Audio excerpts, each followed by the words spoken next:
All right, so we're here in this little, I guess you would call it a little tiny home because it's very small. And as you can see, we got carpet everywhere. I'm sorry, I'm going to slow down because it makes it hard to see. We got carpet, we got vinyl in the kitchen and in the bathroom. And we already snatched the carpet out of here, and it had the big doors go all the way up to the top there. So we already got that done. But before we got too much further, I just wanted to do a walkthrough and show you guys what we're doing today. We are pulling all this out. We are going to pull the vinyl out as well, so long as it's not glued down, which in this kind of a home, I don't believe it's going to be glued down. So I'll just cut around the walls and pull it out. That way there's no little hump or anything where the vinyl goes. And we got vinyl in the bathroom.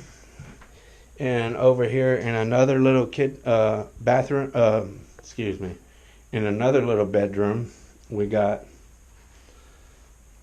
carpet here too. And we got those doors we're gonna have to take down. I didn't even notice those a while ago.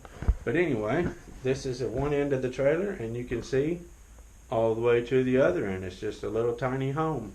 It's like less than 400 feet. I bid this at like 381 feet, and that was allowing 7% for waste. So it's probably actually about 350 or 360.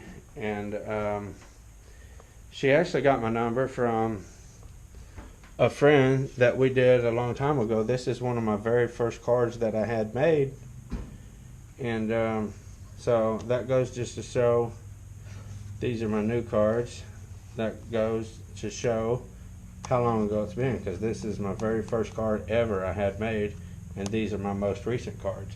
But anyway, we're tearing all of this out, and we're going back with the engineered vinyl plank floor, and this is what it is. Let me lay a couple pieces down here. I think it's going to be absolutely beautiful. I'm just dying to see this floor down.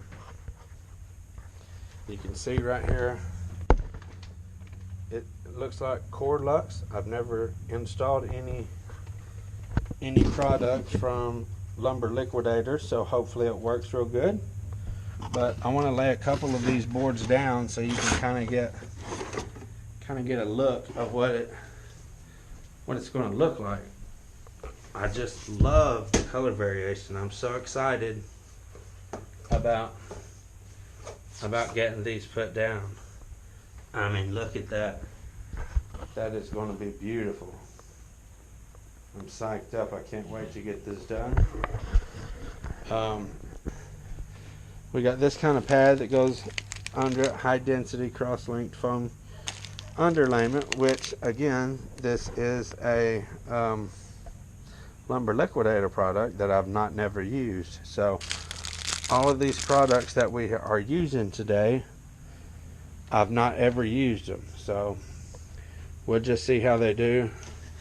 But man, I gotta say, I really like the look of them. Those are beautiful floor, and it does have texture. You can feel the ridges and all that in it. I'm so psyched up about getting this done. All right. So we're just about to get done with the floor prep. Jerry is actually scraping up the last room in there, and I'll show you what I've actually, just because the sheetrock will be bulged in and out and stuff like that. So I actually took my knife and cut straight down like that along the edge of the sheetrock, and then scrape. That way we get anything. See that right there? That way, anything that's by the edge of the wall and could cause the laminate that we're putting down is not going to affect us, because it's going to be all perfectly smooth, even all the way up to the wall. Even though it's not going to touch the wall, because we're going to leave about, I don't know, a quarter, maybe a little bit more, because we are going to put shoe molding back down. So I'm fixing to cut the door jambs right now. Those are all the way on the floor, so we're fixing to make those cuts. And outside of that, I didn't do the bathroom yet. We're going to stop right there, and I will do that tomorrow because that way we can have a toilet accessible and stuff like that. But this is what it was looking like. Jerry, like I said, Jerry's scraping these staples and stuff like that. You can see all around the edges. That's where I just cut with my knife and scraped all the mess up there. So now I'm fixing to cut the door jambs, put some pad down, and we're going to be ready to go. So there is a pad going underneath of the product that we're laying here. So rather than cutting a little piece of pad and cutting a piece of the vinyl plank to get my door jamb marked, I'll show you how I will do it. If you can see the thickness of my pencil, the lead is actually right in the center of my pencil. So I'll just lay that down and I'll just put my mark flat right there. Now you can see it's just a little bit higher than the board, which is going to be perfect by the time I get my little thin pad put underneath there. That's how I always mark if I got a pad going in there. Now, if I was just working to something else, I would take an ink pen and be real specific and try to get it as tight as possible, because you don't want no great big gaps going underneath of your product there. So we'll try to get them as close as possible. And I just wanted to share that. That's how I guesstimate how thick to or how high to cut my door jambs. And this is the tool that I use. Sorry about that, I'm trying to be steady. This is the tool that I use to cut my door jambs. It's the Makita, whatever you call it, I don't even know what you call it. But anyway, these blades right here, the carbide blades, see that right there? German max speed life professional tested. They actually have can you see the gold tip on there?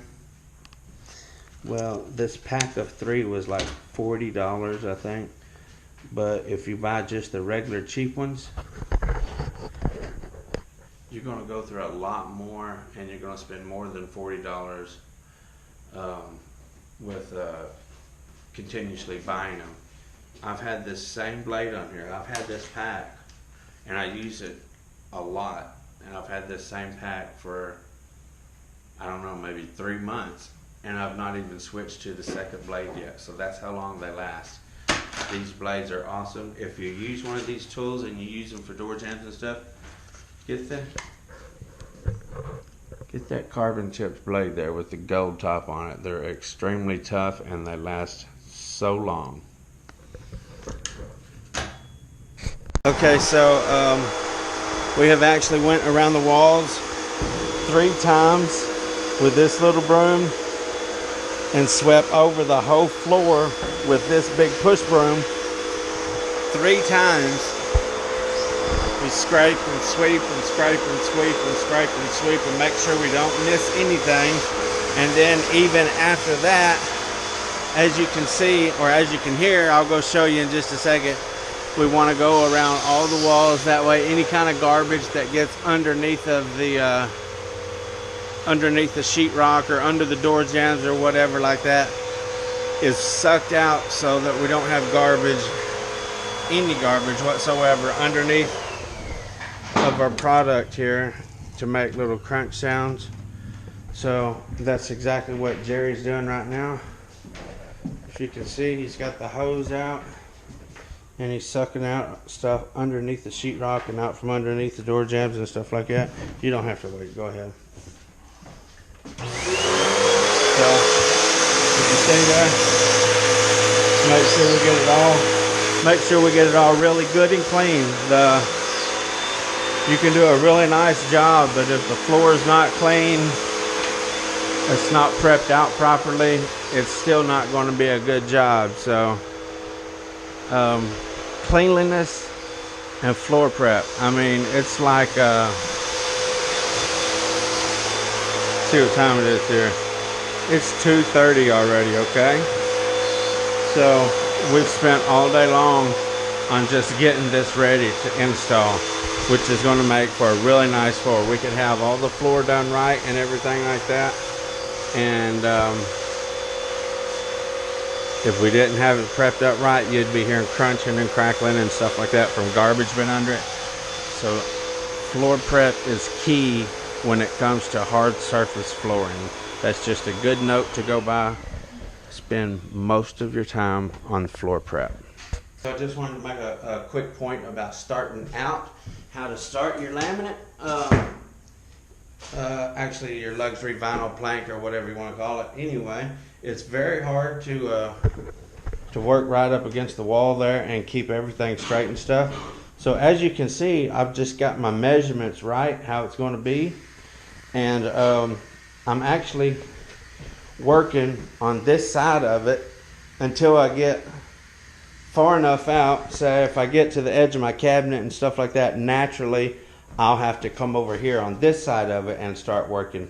But until that time comes, or until I got room to slide my wood all the way up against the wall and still have room to work on this side, I'm just going to keep it right here. And it's always easier if you can pull rather than push on your laminate. So we got everything all notched out and everything like that, just as it should be. But again, if you're standing over here and you've only got 1 or 2 or 3 rows, and you got to keep a space by the wall, so it's easier if you can be on the wood working it to keep it from moving, rather than be over here and pushing it, trying to lock them in and twisting everything out of whack. So I'll always start my wood from this side until I have to push it up against the wall, and then I'll come over here and start working. Or unless I got enough room to stay on it, I'll keep over here and start working and keep working on it. I like to be on the product as I'm working it. It just holds everything in place real good. Don't let nothing shift around or move on you, okay? And there is my mighty cut man. Mr. Hill makes all my cuts, so he's pretty good with the table saw. Real good to have good help. Get a high five on that, Jerry. Whoa! Helper of the year.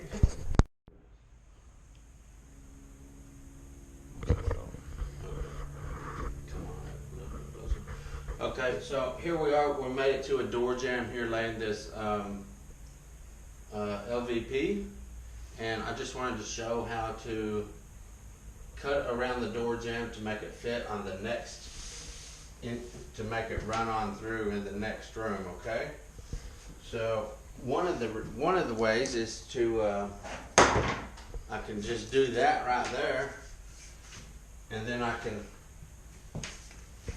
strictly just notch one piece. I can just have that close enough and notch one piece like that. Or I can I think what I'll do, just for the sake of the video, is I'm just going to get my mark. I have plenty of room under my door jambs because I cut them good, so I don't want to go too much. See, I got a seam right here, okay? So I don't want to get this seam too close to that one. So what I'm going to do on this one, I could just take it like this, notch and notch, mark and mark, and notch it out and slide it that way. I'll do that one later on if I get the chance to do it. So I want to keep that pretty good distance there. So I'm just going to go, look real close right here. I'm going to come not to this point, but I want to come to this point right here, and I want to put me a mark about right there. And I want to measure, I want to go about midway of the door jamb, okay? So we're going to go about 2 inches under, okay? So we're going to go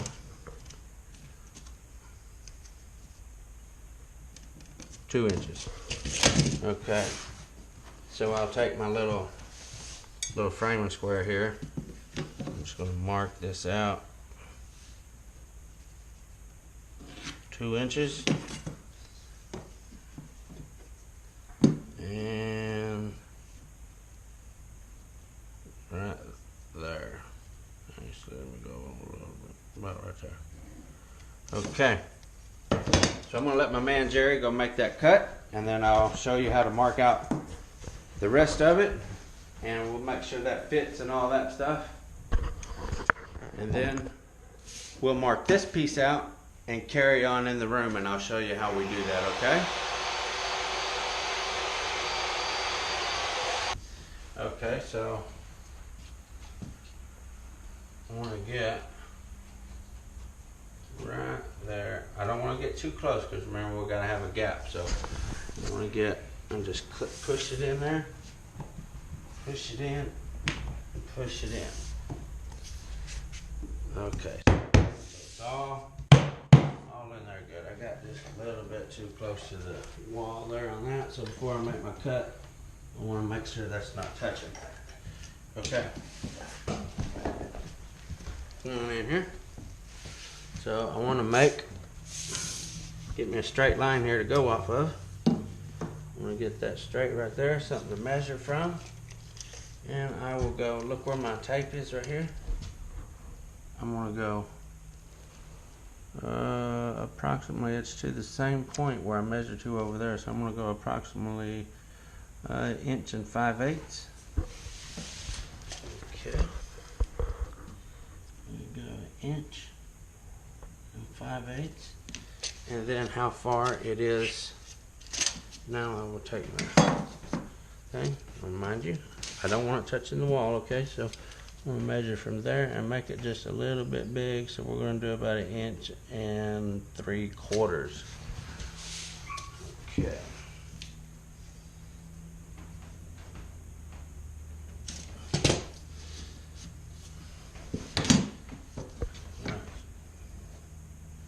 Same thing, we're just going to mark it out and have Jerry go cut it for us.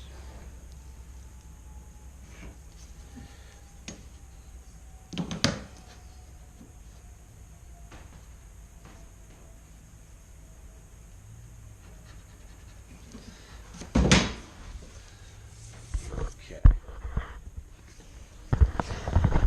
After we get that done, we'll see how that fits and then we'll just carry right on with the room. Saw that. Okay. Okay, so Jerry made my cut here, so what I want to do is kind of, this has got to be raised up in there to get in there. And it looks like right there. It's perfect. Okay, we'll make sure that's even. And just because, for the sake of this twisting and stuff, because it's in a doorway, I'm going to go ahead and take me a full board.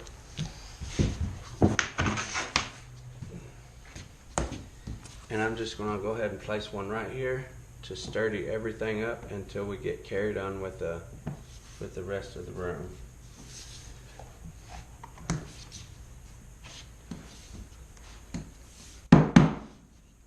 Okay. Now see, this is not going to twist. When I pull on that, it actually moves the whole floor. So now that's good and solid. That's how you cut around a door jamb.